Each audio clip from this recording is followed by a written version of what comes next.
to another exciting and live edition of Spilling the Tea on GovCon. I'm Teresa Moon, Director of Business Development for Parabolis. We provide a better financial partnership for government contractors that includes a line of credit to fund your growth. The purpose of this podcast is to assist small businesses with success in the federal marketplace by introducing them to industry experts and resources that they may not otherwise know about. Today, we have a guest that truly needs no introduction. He's known as the godfather of GovCon marketing. He's an author of multiple books, host of the enlightening podcast, Amtower Off Center, and my friend, Mark Amtower. Welcome back. Hey, Teresa, thanks for having me back. It's a pleasure. Absolutely. And I'm so glad you're here for a lot of reasons. And so without further ado, we'll just dive right into it. I'm glad that people are joining us on their lunch hour to get to know you a little bit more and get to know about some of the awesome programs and offerings and where they can find you in the upcoming months. So, let's lean right into that. But you're known to many in the industry as a pioneer. You've been doing it a very long time. Social media, B2G marketing, and in your many years of experience, you've helped so many connect and make meaningful relationships that impact their business. So today I want to discuss why personal branding and marketing is vital in GovCon and some of the tactics and tools your programs can provide to those that are getting their feet wet or trying to reinvent themselves, so to speak, in the industry. So let's chat a little bit about, and it's something that's near and dear to my heart because you and I actually work together on revamping and establishing a personal brand for myself. So I know a little bit about it from personal experience, so I can give a testimony to how it works. But how can smart personal branding affect your ability to win more contracts? And what's an effective way to use your LinkedIn page to network? Multiple questions there. So first of all, LinkedIn is where everyone is vetted in our market, maybe other markets too, but I don't care about those. In GovCon, all of the contractors are there because we have virtually all of the feds here. Not all of the feds, but I can track 2.73 million through over 560 company pages that are dedicated to federal departments, agencies, offices, and operating divisions. So just an example, couple of examples. The Army has at least 84 company pages that I have found. DOD, separate from the uniformed services, has 68 company pages. Department of Energy has 27, Health and Human Services 32, on and on. So every federal agency is represented on LinkedIn to greater or lesser degrees when it comes to the intelligence community. Mm-hmm. That's a whole lot of information output right there. Yeah. Let alone the connections you can make.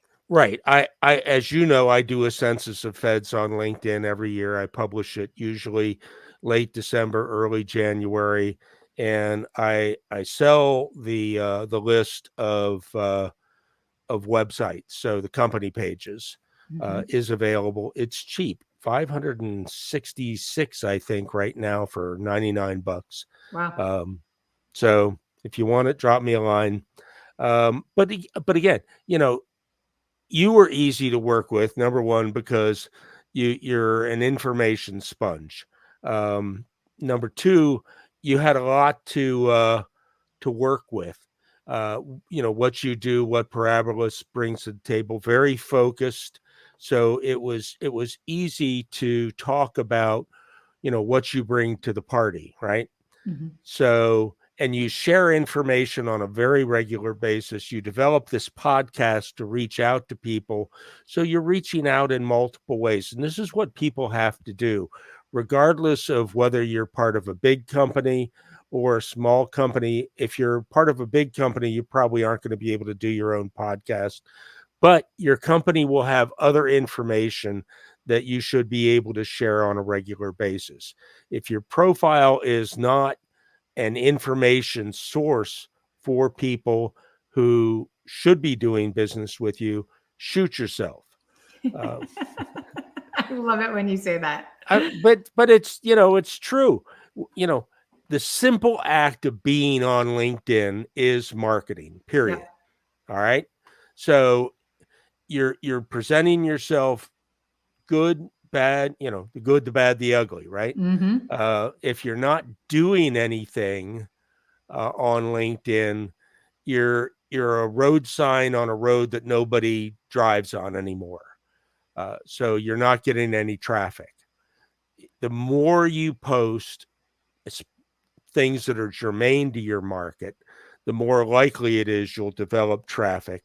Then when people start showing up, you know, the care and feeding of anybody who reads your stuff is critical to build an audience.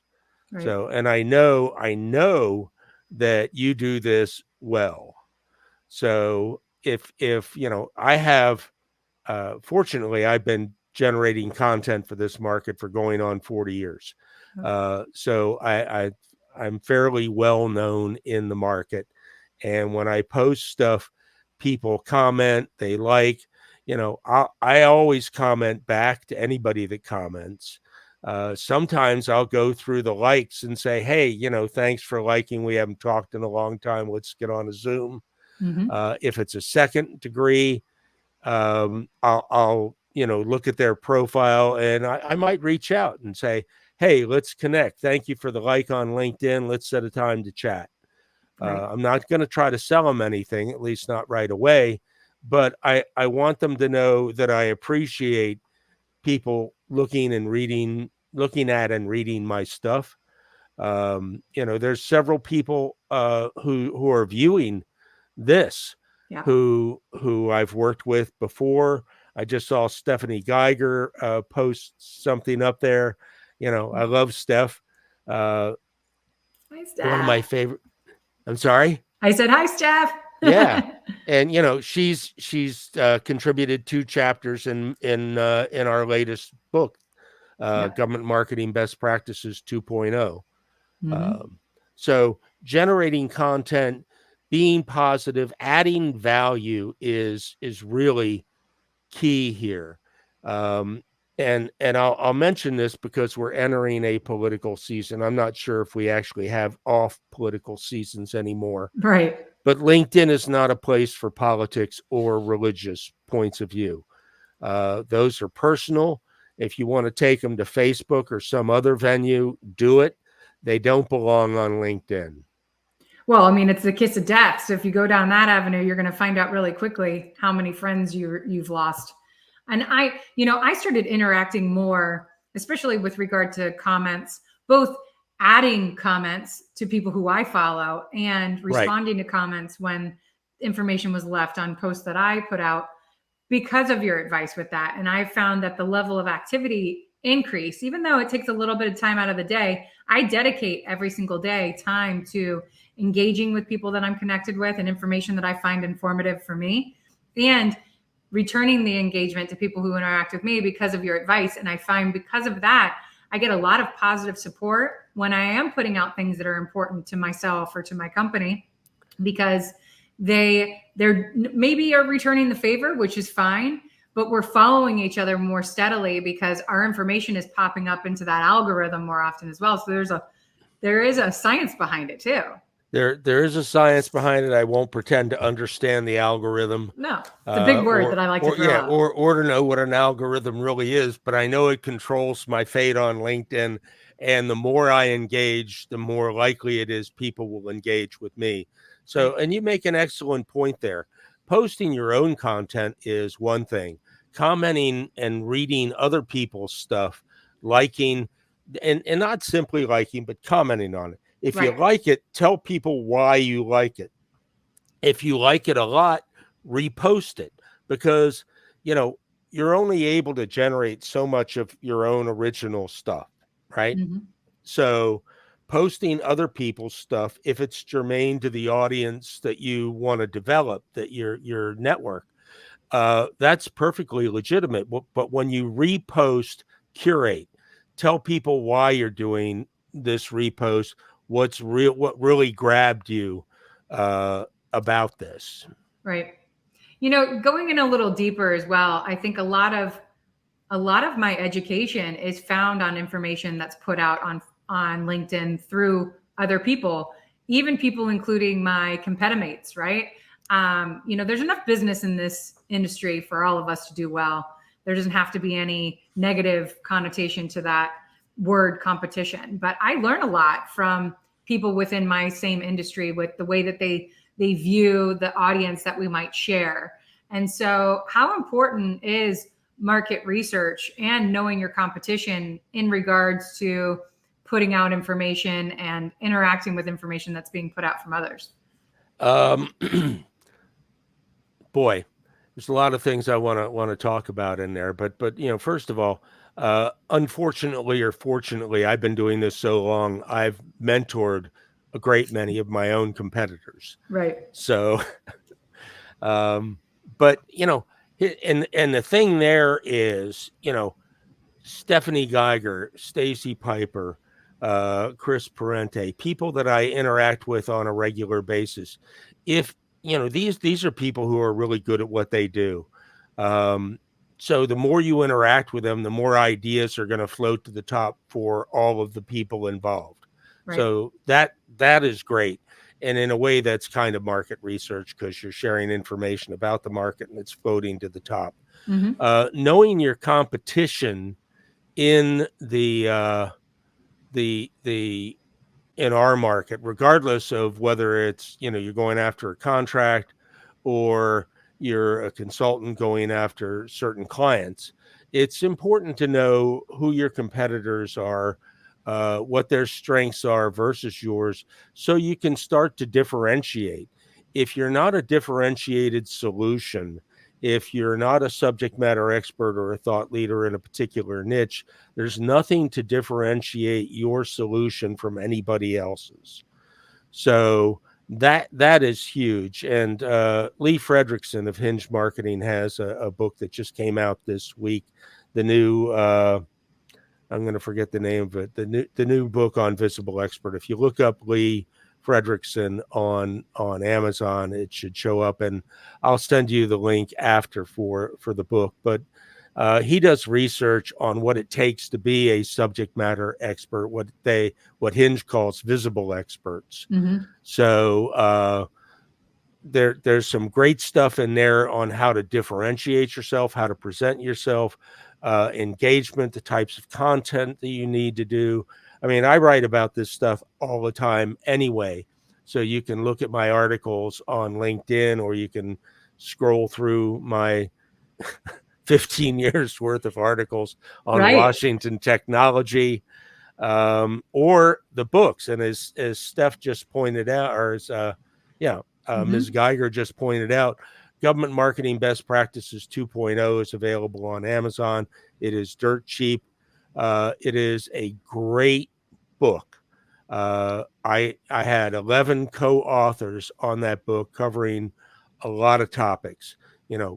Several people that I mentored over the years, and a couple of people from our ideation group. Mm-hmm. It's packed. It is chock full of great information from different perspectives from people within the industry. And I think, it's so important to note what you're talking about and differentiating yourselves. We live in a world where human to human interaction is important, because we've gotten disconnected because of things like, COVID, and we had to do a lot of things remotely. And so we have to do better with our ability from a virtual level of interacting with people. And LinkedIn's allowed us to do that. And, when you're faced with a lot of people that offer similar products, you tend to gravitate towards the people that you like the most, even though there might be, slight differences in the product offering.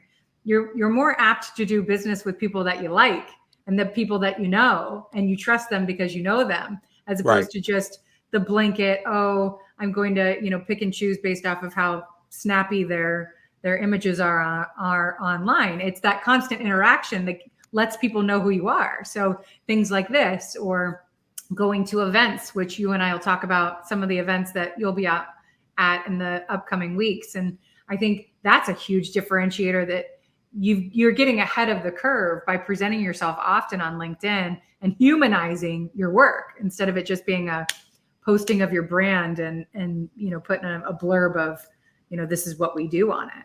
Yeah. That and the more activity you're involved in, you make a great point. Live events, association events are huge because LinkedIn is an adjunct activity. Mhm. Social networking, social selling is an adjunct activity to face, to business development, to sales. But honestly, I've never seen a marketing platform that allows you to do as much for virtually no cost Right. as LinkedIn. Hmm. So if you're not leveraging that first, one of the chapters in the book, Chelsea Meggett talks about your buddy Chelsea, Yep. uh, talks about how she leverages social media prior to going to an event, at the event, and post event. Hmm. So her chapter is just absolutely wonderful on, self promoting your presence at an event. Yep. So you and I will be at the Hub Zone conference coming up Yep. on the 22nd of August. Hmm. Uh, we both have been promoting that, a great event, multi-day event. I'll be speaking at 9:30 Gov um, on September 6th. So a couple of speaking gigs. Stephanie just threw something up, and I hope people can see it too. Um, Trust is a huge factor. Yep. So people have to rely on you. Your reputation is the only thing that you literally own in this market. And from that you can build your personal brand. Hmm. And if it doesn't take much to screw that up. Right. So monitoring your own activity is absolutely key. Being, people call it authentic today, and it's been Hmm. that way literally since day one. But if you're going to be, and this is key too, if you're a subject matter or you visible expert like Lee, um, having a distinct point of view, a definite point of view, and bringing your own slant to things. Don't invent one. Right. If you have one, just let it out. Your audience will tell you whether or not it's valid.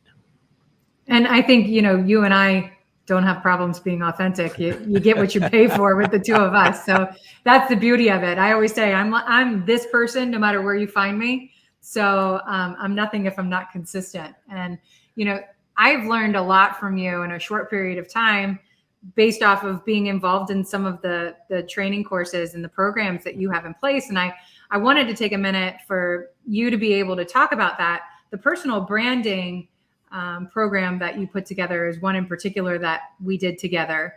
And it made a huge impact in my ability to engage with my target audience in a positive way. And so, if you wouldn't mind taking a couple of minutes to talk about, I know you've got multiple programs that people can get involved in, and it's coaching directly from you, from some of the practices that we've discussed here, and some that, of course, are proprietary that you'll talk about, once they sign up for it, which I highly encourage people to. But if you could take a minute or two to talk about that, please. Yeah, I do coaching on personal branding, helping you develop a presence, a social presence, and we start by me picking your brain on who you are, what you do, where you fit in the market, who do you think your competitors are, and how good do you think you are at what you do. So if we can coalesce around those things, then we can proceed, and I can help you. So I do a lot of this via a big surprise, LinkedIn.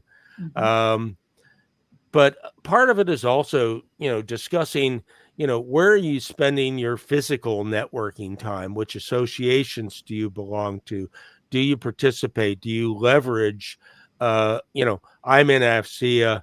I've been in AFCEA a couple of times. I was on the small business committee 4 or 5 years back, pre-COVID.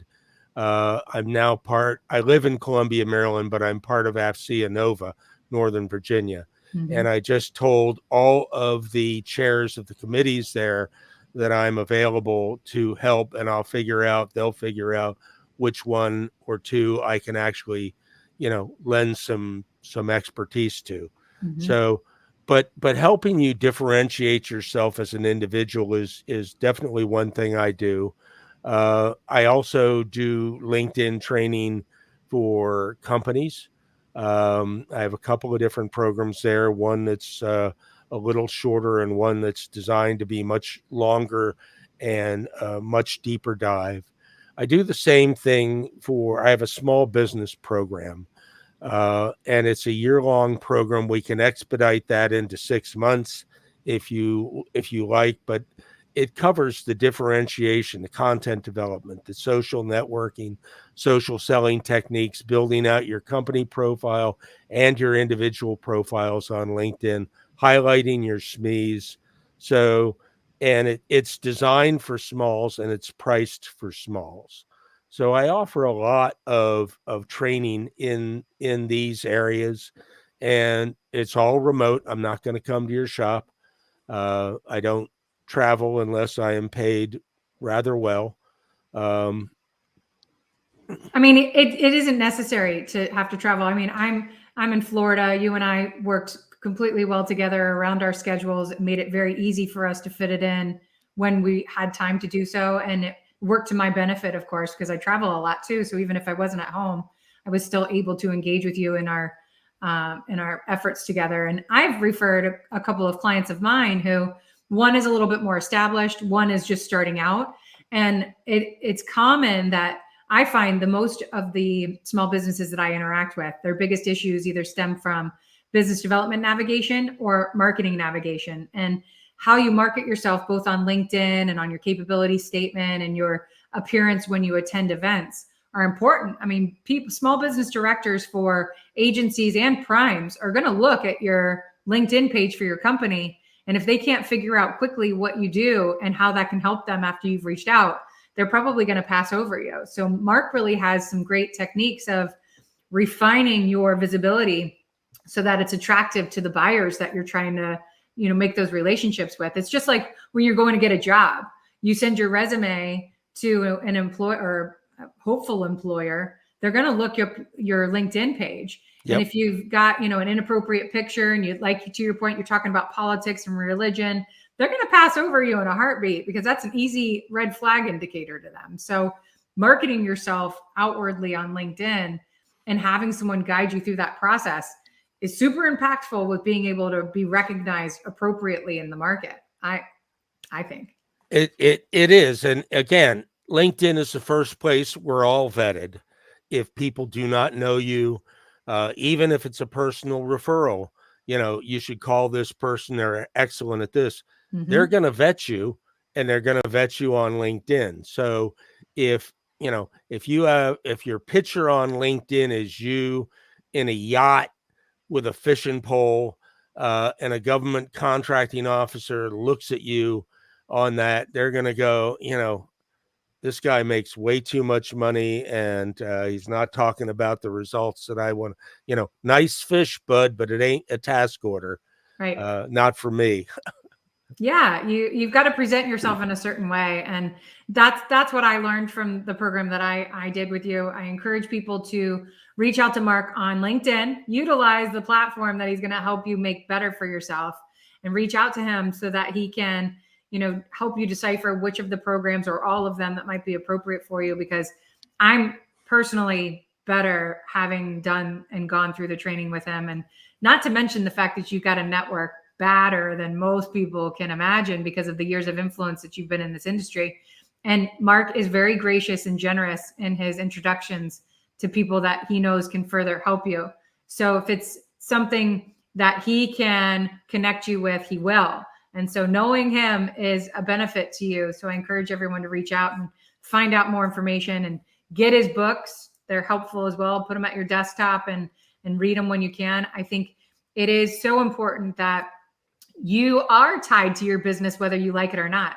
So you may as well start professionally showing that on the forum like LinkedIn, because it's going to benefit you in the long run. People want to do business with people that they like and trust.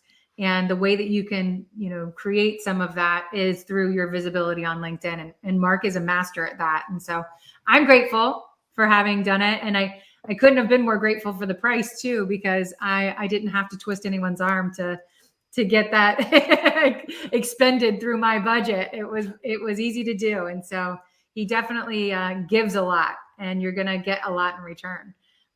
So I'm grateful. Thank you. Hey, you're fun to work with, Thank you. period. So and I mean that to the people listening to this too. If you need funding, start with Teresa, because not only can she probably help you, she's fun to work with. She's great to know, and she'll share her network with you as well. And I think that's expanded exponentially in the time we've known one another. Absolutely. And I appreciate that. And I'm nothing without a shameless plug. So thank you for doing that for me. I appreciate it. So you and I are going to be at the HubZone National Council's conference, August 22nd and 23rd. Right. I'm going to be presenting in a breakout session and a panel discussion. You have a breakout session that hopefully is not timed at the same time as mine. No, I'm in the morning. You're in the afternoon, I think. Hallelujah for that. Thank you, Michelle Burnett, for not putting me up against Amtower, because I would have to be putting a lot of people on my bar tab. I do too. I just walk around the exhibit hall and tell everyone if they come to my event, they can be on my bar tab. And sometimes it works, sometimes it doesn't. But thank you so much for your time today. I think this was super informative. We want to give away nuggets of great info, but we don't want to give away too much, because I want people to reach out to you and find out for themselves how amazing you are. I appreciate you always. And you are our Parabolas Partner of the Month in our newsletter for July. And so I can't thank you enough for all that you've done for us. And I'm looking forward to seeing you in a couple of weeks so I can give you a hug. Yeah, it's been too long. It has, definitely. So I want to thank all of you that have been here for sharing part of your lunch hour with us. We certainly pride ourselves on sharing the most insightful and exciting people and information to help you better navigate your GovCon journey. If you like what you heard today, you can see all of our past podcasts, which are archived on our YouTube channel by the same name. Stay tuned for all of our future guests in the coming months as we help you close out the year strong. I'm Teresa Moon, and this is Spilling the Tea on GovCon. Have a great day, my friends.